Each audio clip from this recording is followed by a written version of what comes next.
자, 이번 코너에서는 왜 문법을 배우는가에 대해서 같이 한번 생각해 보겠습니다. 먼저 우리 인류에 있어서 커뮤니케이션 발전 4단계를 한번 생각해 볼 필요가 있습니다. 아주 원시시대에 처음에는 어쨌든 소리는 있었습니다. 그 다음에 그게 엄청 깎고하니까 우리 인류는 뭔가 한계점에 부딪히면 뭔가 다음을 만들어내는 아주 핵심적인 기술을 개발하는데 인류는 대단한 역량을 가지고 있습니다.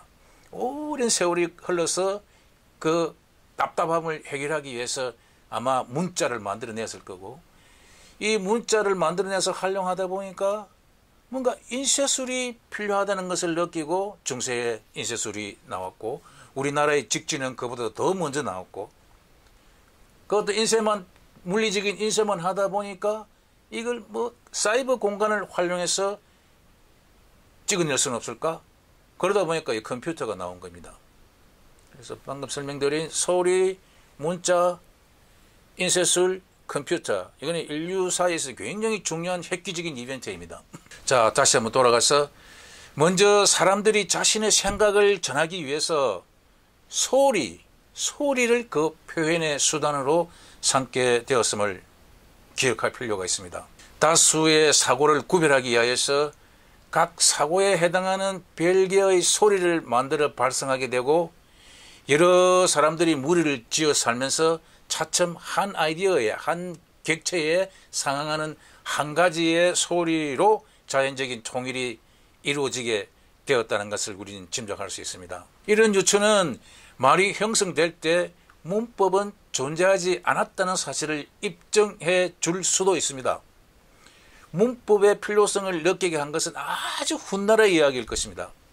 같은 아이디어를, 같은 소리를 표현하는 사람의 수가 많아진과 함께 물이나 지역에 따라 소리나 그 소리의 배열에 관한 다변화 현상이 생기게 되었을 것입니다. 그로 인해 의사소통에 때로는 불편을 겪기도 했을 것입니다.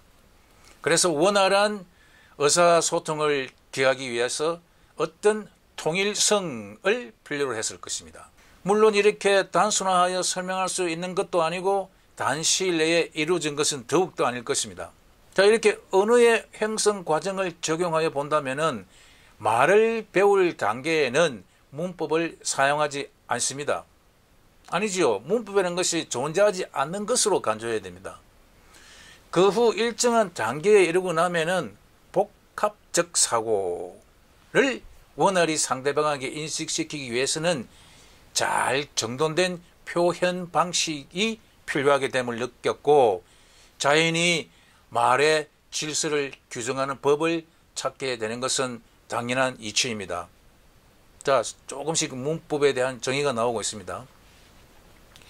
문법 없이 언어를 배울 수도 있겠지만 문법 없이 언어로 잘 구사할 수 없다는 이율배반적인 결론에 도달할 수가 있습니다. 시작과 배움의 단계에는 문법은 반드시 필요한 것이 아닐 수도 있다는 것입니다. 그러나 복잡한 사고에 따른 다양한 어휘의 필요성과 이에 상응하는 표현들을 적절히 구별하여 사용해야 하는 수준에 이르면은 더 이상 자의적 융통성이나 습관적, 관용적 표현 방식으로는 그 목적을 달성할 수가 없습니다. 뭔가 언어의 교통 질서가 필요하다는 말입니다. 그 수단이 바로 문법입니다.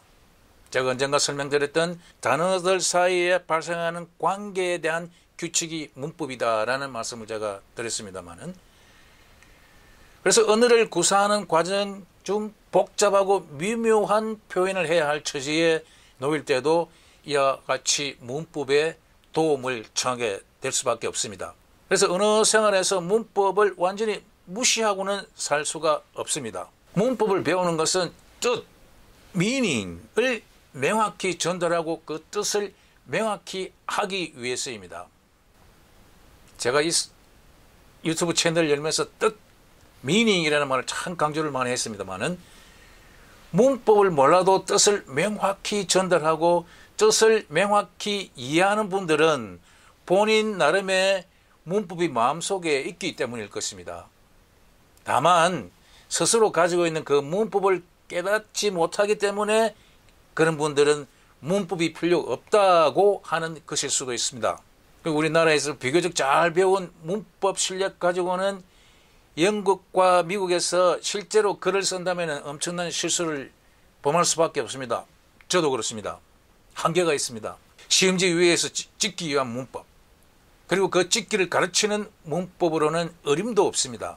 제 생각에는 30%도 설명 못합니다.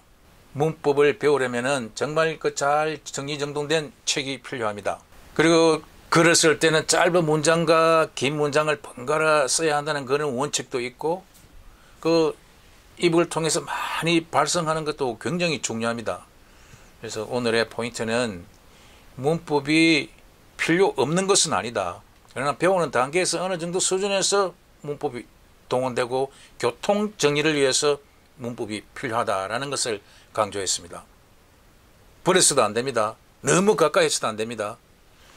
자, 문법에 대해서 왜 우리가 문법을 배우는가에 대해서 살펴봤습니다. 감사합니다.